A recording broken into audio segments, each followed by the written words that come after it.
Selamat datang di Saling Silang Pandangan. Akhir November 2025, Pulau Sumatera dilanda bencana banjir bandang yang, disebut-sebut terparah dalam 120 tahun. 3 provinsi lumpuh, ratusan nyawa melayang. Berangkat dari berbagai laporan dan analisis pasca tragedi ini, perbincangan kita hari ini akan berpusat pada satu pertanyaan mendasar. Apa sebetulnya yang kita saksikan? Apakah ini murni amukan alam dengan kekuatan yang luar biasa dan tak terhindarkan? Ataukah ini puncak dari akumulasi kegagalan sistemik dan kerusakan lingkungan yang sudah lama kita abaikan? Saya akan berargumen bahwa pemicu utamanya adalah fenomena cuaca ekstrim dengan skala yang belum pernah terjadi sebelumnya, yang menjadikan dampak masif ini sulit dihindari. Sementara saya justru melihatnya dari sisi yang berlawanan. Cuaca ekstrim itu memang ada, saya akui. Tapi perannya hanya seperti menekan tombol detonator pada bom yang sudah kita rakit sendiri selama bertahun-tahun. Akar masalahnya jauh lebih dalam, kerapuhan sistem dan lingkungan yang akhirnya terungkap secara brutal. Baiklah, kalau begitu mari kita mulai dari perspektif saya. Poin utama saya adalah anomali. Ini bukan sekedar hujan deras yang biasa kita lihat di musim hujan. Data dari BMKG, Badan Meteorologi, Klimatologi, dan Geofisika mencatat curah hujan di beberapa titik di Aceh dan Sumatera Utara itu melampaui 300 mm per hari. Itu angka yang ekstrim. Tapi yang lebih penting adalah pemicunya, munculnya siklon tropis senyar di Selat Malaka. Kita harus menggarisbawahi betapa anehnya fenomena ini. Secara historis, Selat Malaka itu kan zona tenang, bukan tempat lahirnya siklon tropis yang punya mata dan kekuatan terorganisir seperti ini.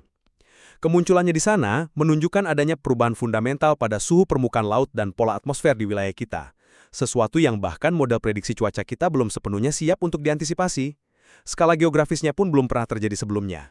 Banjir bandang di Sumatera biasanya akan lebih terlokalisasi. Tapi kali ini 3 provinsi, Sumatera Utara, Aceh, dan Sumatera Barat, dihantam serentak. Kekuatan alam yang luar biasa inilah, menurut saya, variabel penentu dari tragedi ini.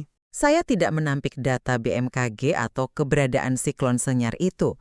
Tapi melihat itu sebagai variabel penentu, saya rasa itu terlalu menyederhanakan masalah. Saya melihatnya begini, cuaca ekstrim itu adalah sebuah ujian. Dan dalam ujian kali ini, sistem kita gagal total. Saya mengacu pada analisis Dr. Hatma Suryatmojo dari UGM yang menyebut dampak merusak ini diperparah oleh rapuhnya benteng alam di kawasan hulu. Nah, istilah rapuh ini kuncinya. Ini bukan peristiwa yang tiba-tiba datang dari langit. Ini adalah bagian dari sebuah pola, sebuah tren bencana hidrometeorologi yang grafiknya terus menanjak dalam 2 dekade terakhir. Kita tidak bisa menutup mata dari data historis. Ingat banjir bandang di Tapanuli Selatan 2010, lalu di Lahat 2023, bahkan di tahun 2024 saja ada 2 bencana besar. Banjir masif di bulan Maret dan Galodo atau lahar dingin di bulan Mei yang menewaskan puluhan orang.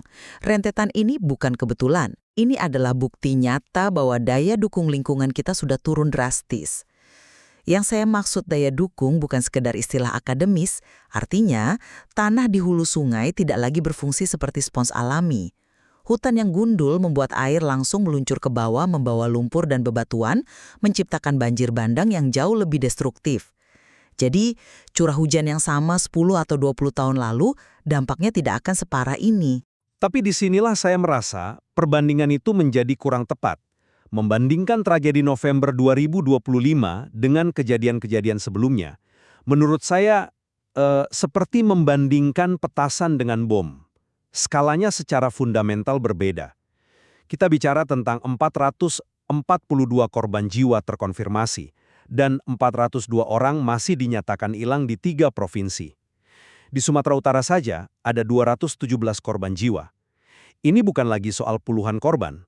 Ini adalah peristiwa langka, sebuah outlier statistik yang dipicu oleh siklon tropis, sebuah fenomena yang sangat jarang terjadi dengan intensitas seperti ini di wilayah kita. Jadi, menempatkannya sebagai bencana alam luar biasa, bukan sekedar kelanjutan dari pola yang ada, adalah cara paling akurat untuk memahami mengapa dampaknya begitu menghancurkan. Frekuensi kejadian sebelumnya memang ada, tapi magnitudo kali ini berada di level yang sama sekali berbeda. Justru disitulah letak argumen saya. Frekuensi yang meningkat itu adalah alarm kebakaran yang sudah berbunyi berkali-kali, tapi kita seolah-olah hanya mematikannya tanpa mencari sumber apinya. Benar, skala kali ini lebih besar, tapi itu bukan berarti ini peristiwa yang berbeda jenis.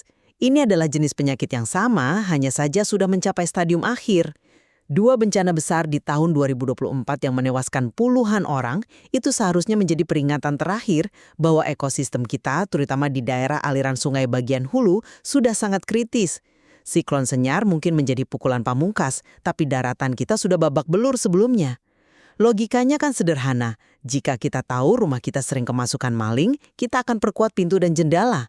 Justru karena pola bencananya berulang, seharusnya sistem mitigasi, kesiapsiagaan, dan kualitas infrastruktur kita sudah jauh lebih baik. Fakta bahwa dampaknya justru semakin parah setiap kali terjadi menunjukkan bahwa kita sama sekali tidak belajar.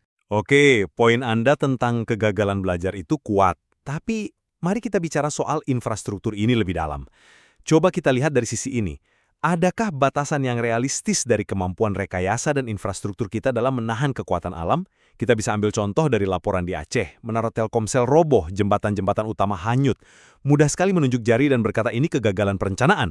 Tapi saya ingin bertanya, secara realistis, adakah standar infrastruktur di dunia ini yang bisa dirancang untuk benar-benar tahan saat dihantam air bah dari curah hujan 300 mm per hari yang didorong oleh kekuatan siklon? Di mana batas antara kelalaian dan ketidakmungkinan teknis? Saya khawatir jika kita terlalu fokus pada ulah manusia, kita berisiko mengecilkan skala sesungguhnya dari fenomena alam yang sedang kita hadapi. Kita bisa terjebak menyalahkan diri sendiri atas sesuatu yang mungkin memang di luar kendali kita. Saya tidak mengecilkan kekuatan alam. Saya justru menyoroti bagaimana kegagalan kita membuat kekuatan alam itu menjadi jauh lebih merusak dari yang seharusnya. Laporan dari Muhammad Rizal di Aceh itu studi kasus yang sempurna. Kita tidak sedang bicara desa terpencil di pedalaman. Listrik mati total selama 5 hari di Banda Aceh, ibu kota provinsi. Bayangkan, sebuah ibu kota provinsi lumpuh total dalam kegelapan selama hampir seminggu. Itu bukan semata-mata karena derasnya air. Itu menunjukkan betapa rentannya infrastruktur paling vital kita. Itu adalah cerminan dari kualitas jaringan listrik yang tidak punya redundansi, tidak dirancang dengan skenario bencana terburuk. Menara Telkomsel yang tumbang dan jembatan yang hanyut itu adalah simbol dari kegagalan perencanaan jangka panjang. Infrastruktur itu seharusnya menjadi tulang punggung masyarakat saat krisis, bukan menjadi korban pertama. Isolasi dan kegelapan total yang terjadi di sana adalah metafora sempurna untuk kerapuhan sistemik kita. Bencana hanya mengungkap apa yang sudah rapuh. Tapi, bukankah label peristiwa 120 tahun itu sendiri menyiratkan bahwa ini adalah kejadian di luar standar desain normal? Tentu saja infrastruktur kita tidak dirancang untuk menahan anomali sebesar itu, karena secara statistik, hal itu tidak efisien dan hampir tidak pernah terjadi. Membangun setiap jembatan dan menara untuk skenario terburuk yang hanya terjadi sekali seabad, mungkin secara teknis bisa, tapi secara ekonomi tidak akan pernah berkelanjutan. Mungkin fokusnya bukan pada membangun sesuatu yang tidak bisa hancur, tapi pada bagaimana kita merespons ketika sesuatu yang tak terhindarkan itu terjadi. Nah, argumen peristiwa 120 tahun itu sendiri yang menurut saya bermasalah di era sekarang. Kita hidup di zaman perubahan iklim. Menggunakan data historis 100 tahun ke belakang untuk memprediksi risiko di masa depan, itu seperti mengemudi sambil melihat kaca spion. Pola cuaca sudah berubah. Kejadian ekstrim yang dulu terjadi sekali seabad, kini bisa terjadi sekali sedekade atau bahkan lebih sering. Jadi, kegagalan untuk memperbarui standar desain infrastruktur kita sesuai dengan realitas iklim yang baru, itu adalah sebuah kegagalan sistemik.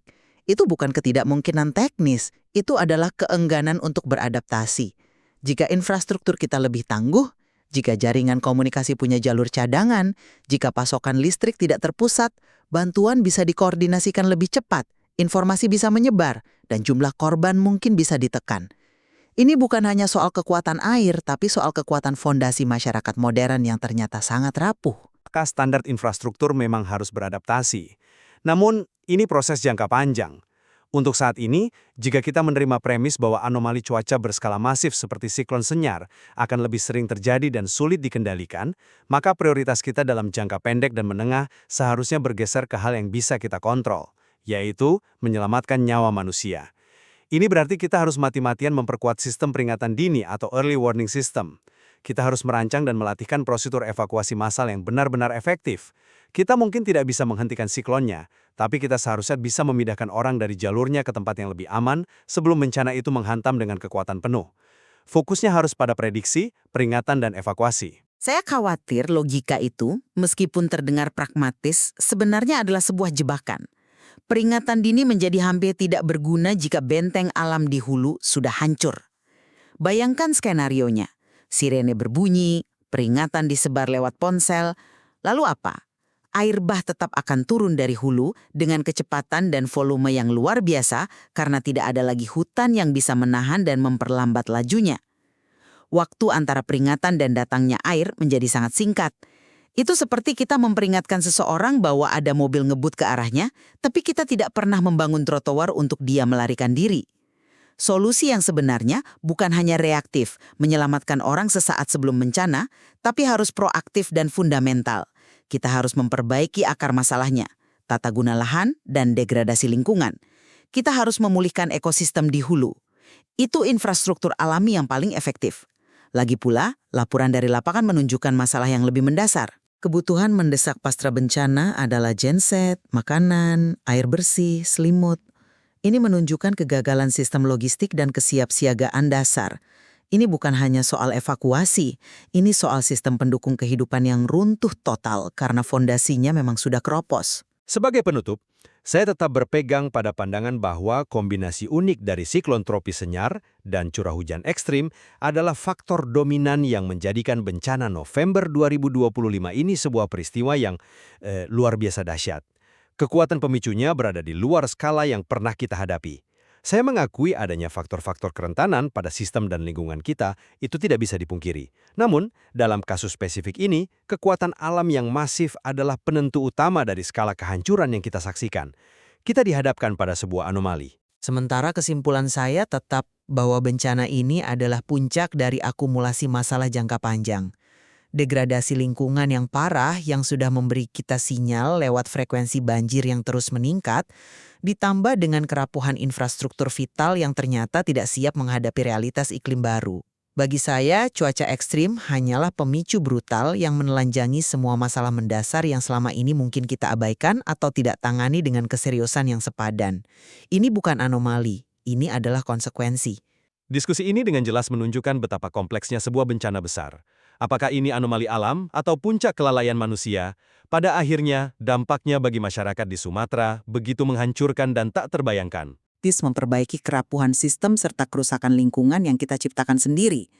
Ada lebih banyak lagi yang bisa digali dari materi ini, dan perbincangan ini hanyalah awal untuk memahami tragedi kemanusiaan yang terjadi di Sumatera.